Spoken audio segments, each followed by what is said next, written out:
Bueno, ¿cómo están? Decidí hacer una pequeña grabación eh, por esto de las clases que vamos a perder y empezar a exponer un poco sobre Platón, así vamos adelantando un poco de tiempo. Bueno, Platón es uno de los personajes centrales eh, en este periodo clásico de la filosofía. Recuerden, ya dejamos atrás el periodo presocrático. Comenzamos viendo la figura de Sócrates, que de inmediato nos remitió a Platón, y aquí estamos desarrollando Platón, que con Aristóteles eh, consiste en aquel resto que nos queda todavía por cerrar del periodo de la filosofía antigua. Si bien hay más de la filosofía antigua por explorar, eh, bueno, esta imposición de los tiempos y de apurar los tiempos nos obliga a no hablar de la filosofía tardoantigua, de la filosofía helenística, así que con estas clases de Platón y próximas de Aristóteles vamos a concluir este primer gran bloque, ¿no? Bien, ¿qué sabemos de Platón? Bueno, Platón fue alumno de Sócrates. Sabemos también que para el estudio de Sócrates son centrales los diálogos que ha escrito Platón. O sea, ya sabemos un poco de su relación con Sócrates y sabemos un poco de su producción escrita, porque los diálogos tienen un lugar central en la comprensión de la figura de Platón. Bueno, Platón, al igual que Sócrates, es ateniense. Veremos que Aristóteles ya no, eh, pero la diferencia entre Platón y Sócrates es que Platón viene de una familia muy acomodada, una familia aristocrática, que bueno, Platón y sus hermanos tienen por ahí una relevancia social mucho más importante bueno, la familia de Sócrates, que destacamos sí la importancia de el oficio de su madre, eh, digamos, en lo que hace a su método didáctico, podríamos decir. O sea, la madre de Sócrates era partera, el padre era escultor, pero aquí ya tenemos la familia de Platón, era una familia asociada al gobierno de la ciudad y al crecimiento económico de ella, ¿no? Bien, Platón nace en el año 428 a.C., vive un poco más que Sócrates, y la historia de la filosofía, que en algunas líneas esbozan Aristóteles o Aristóteles y Teofrasto, eh, remiten a un primer maestro de Platón. Hay un diálogo que tiene el nombre de Crátilo, este, eh, que se lo identifica como un seguidor de Heráclito. O sea, la primera formación de Platón está asociada a la escuela de Heráclito. Dice que a la edad de 20 años empieza a frecuentar el círculo de Sócrates y se va a quedar al lado de él hasta la muerte de Sócrates. Recuerdan este momento de su ejecución con con la cicuta, ¿no es cierto?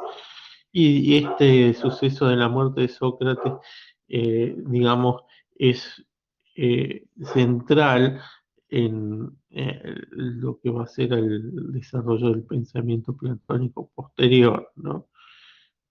Aquí nombra carta séptima, aparte de los diálogos de Platón, tenemos algunas cartas, una larga polémica acerca de la autenticidad de estas cartas.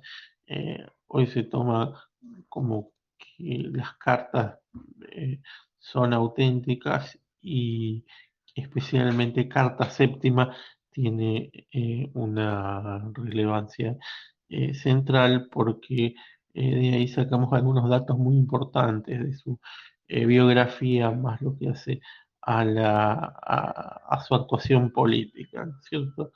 Eh, Aquí, a continuación, menciona el interés de Platón por la política, pero podemos decir, el gran condicionamiento que significó la ejecución y muerte de Sócrates, ¿no?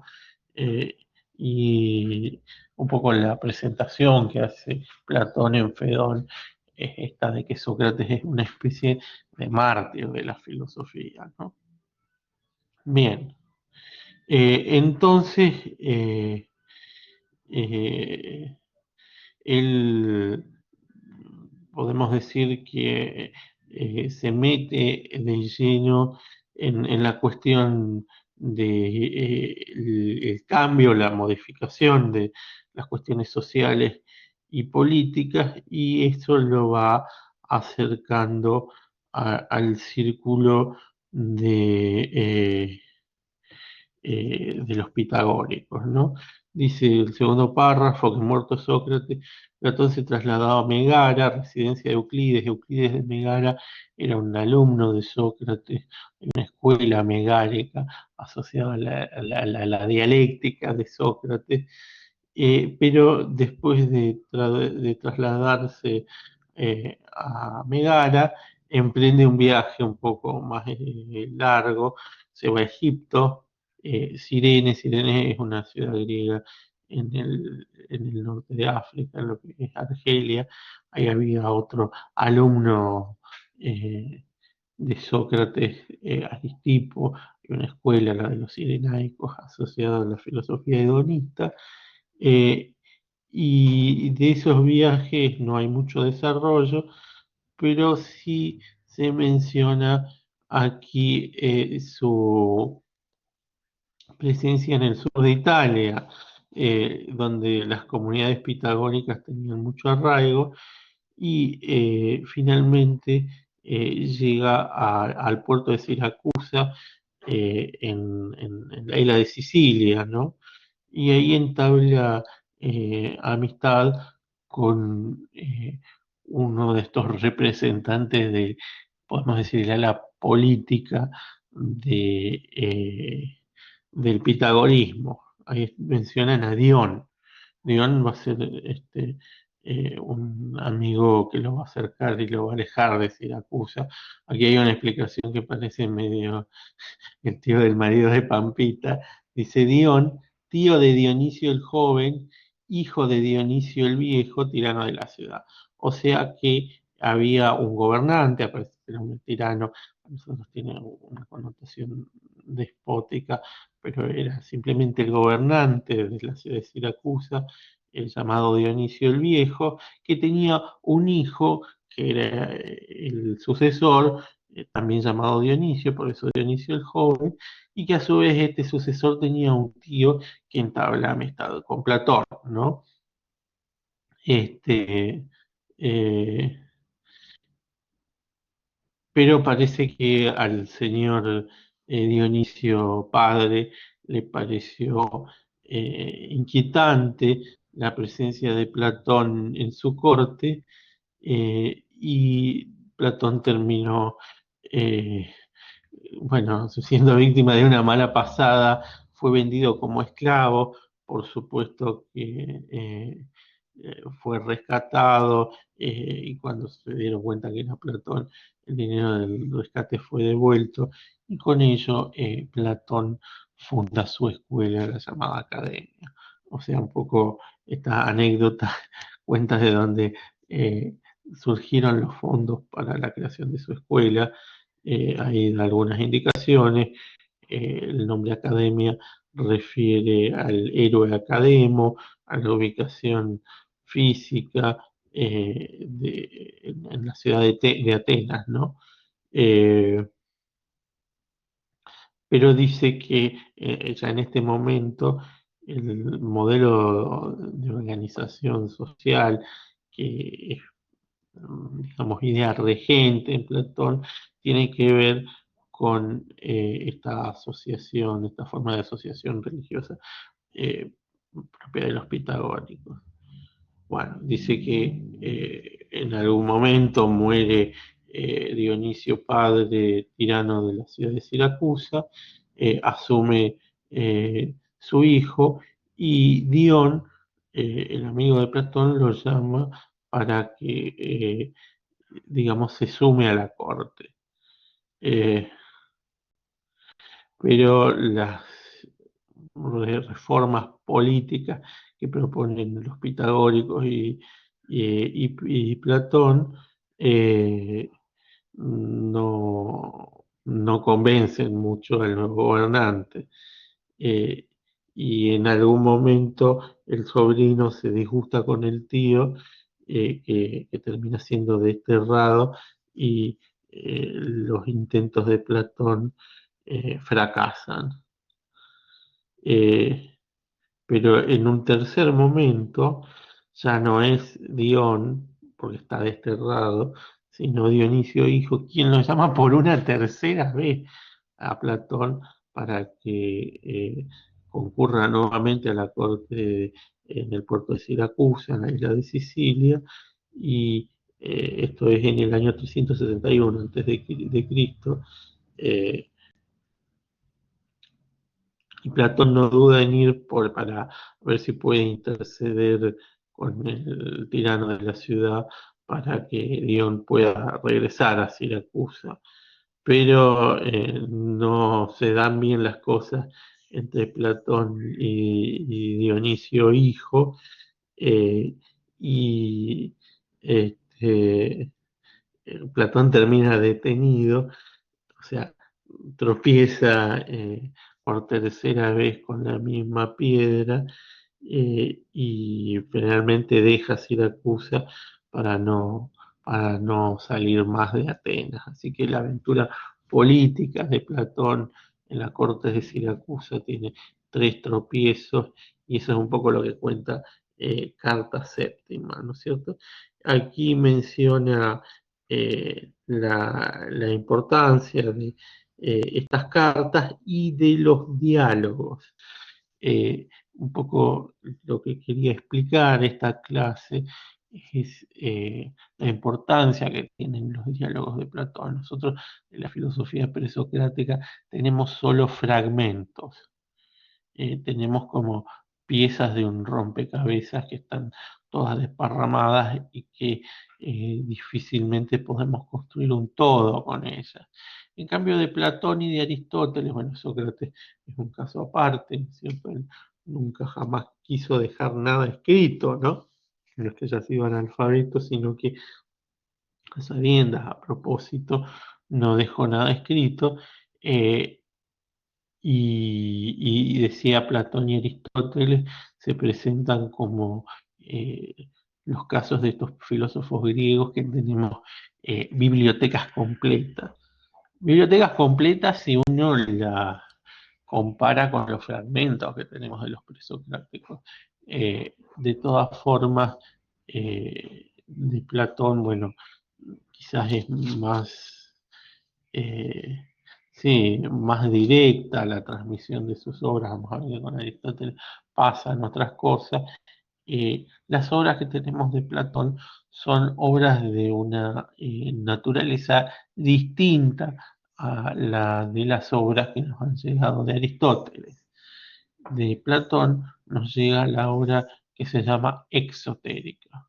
Este nombre tan raro lo único que quiere decir es que la obra que nos llega de Platón son las obras que Platón desde su escuela escribía para el público en general, para todos, sean o no miembros de su escuela. Mientras que de Aristóteles nos ha llegado lo que se llama la obra esotérica.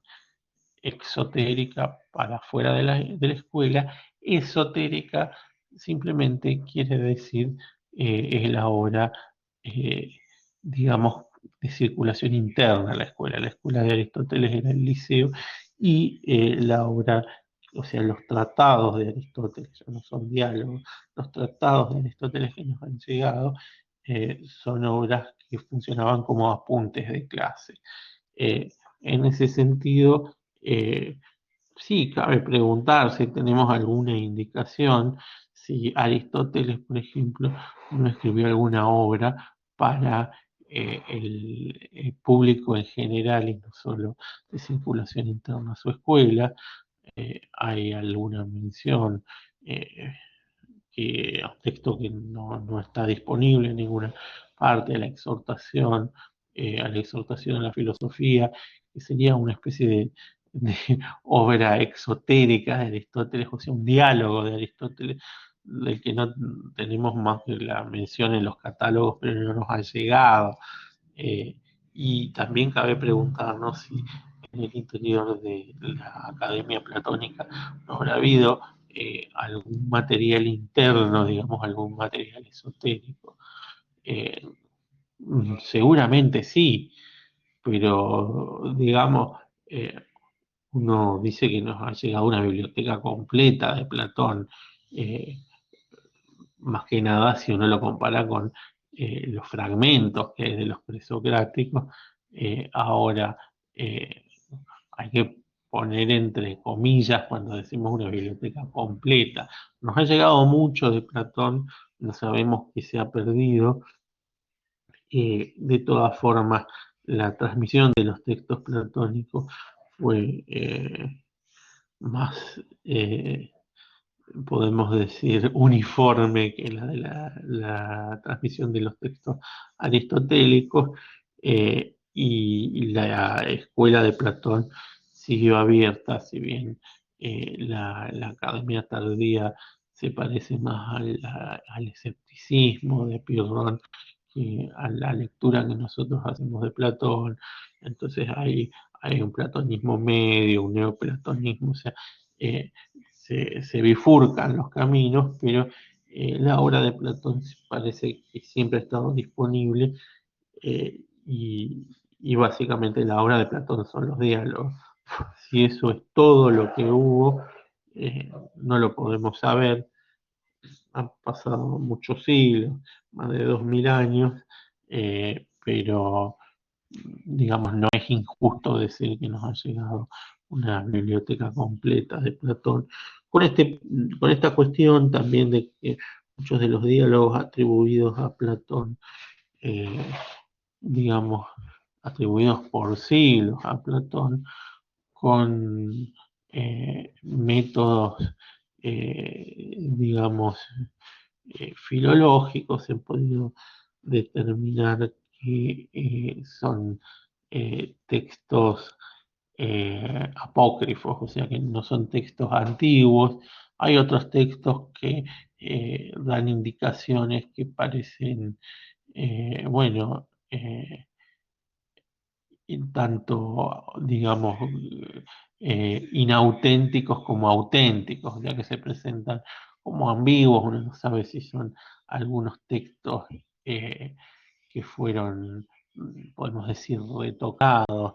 Eh, Eso también en Aristóteles es un tema. Muchos de esos apuntes de clase aparentemente eran revisados, luego intervenidos. En muchos casos se habla de una autoría entre Aristóteles y Teofrasto. Bueno, en Platón también hay algunos diálogos que presentan, digamos, algunas dificultades y algunas advertencias de que podrían ser inauténticos o que podrían ser modificados. eh, Digo, un poco con el desarrollo de métodos críticos, ¿no es cierto? Y también lo que ha ocurrido tanto con Platón como con Aristóteles, que nos ha llegado la totalidad de la obra disponible de ambos, pero no tenemos un orden para establecer qué escribió primero Platón o qué escribió primero Aristóteles, o un criterio para ordenar la biblioteca platónica y la biblioteca aristotélica. Eh, Vamos a ver que en Aristóteles se puede hacer un ordenamiento temático que quizás resulte mejor que un ordenamiento cronológico, y que en Platón hay algunas herramientas para sugerir este ordenamiento cronológico basándonos en, como decía, estos métodos filológicos, estos eh, métodos, podemos decir, que desarrollan los estudiosos de las lenguas clásicas, ¿no? Uno, lo primero es que hay remisiones internas dentro de los diálogos, o sea, habría que leer todo el conjunto de los diálogos para darnos cuenta que en algunos parece haber una sucesión bastante clara eh, cuando uno presupone otro, ¿no es cierto? También el estilo también nos sirve para determinar si un texto es auténtico o apócrifo. Eh, el estilo de escritura también muestra una evolución, eh, pero digamos, hay distintos criterios para ordenar los diálogos que nos han llegado de Platón. Cabe decir aquí que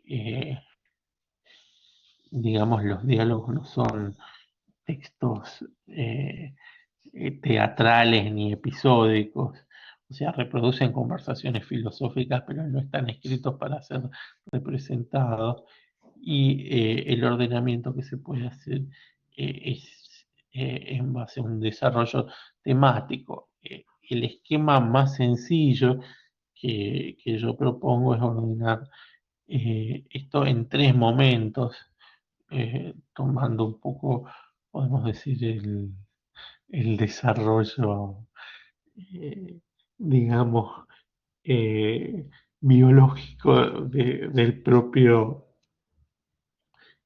autor que responde por estos diálogos, y hablar de los textos rigiéndonos por la idea de un Platón de juventud, un Platón de madurez y un Platón tardío, por decir un joven, un adulto y un anciano Platón, ¿no? Eh, y hacer corresponder esto con los siguientes momentos. Un Platón que todavía no ha esbozado su teoría de las ideas, ya vamos a dar una idea más completa de qué es esto. El Platón que desarrolla su teoría de las ideas y el Platón que critica su propia creación. Eh, Esos tres momentos van a ver que uno puede señalar la transición de un momento a otro, o puede establecer por ahí un criterio distinto, puede haber alguna diferencia en el ordenamiento de los diálogos, pero como esqueleto general, esa idea me parece que es la más acertada, ¿no es cierto?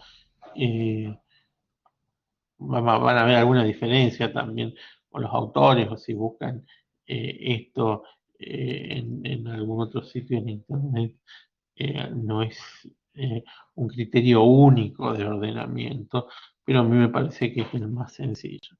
Bueno, como primera aproximación a Platón, y también para no aburrirlos mucho, creo que aquí tenemos un buen esbozo de esto primero que quería decir.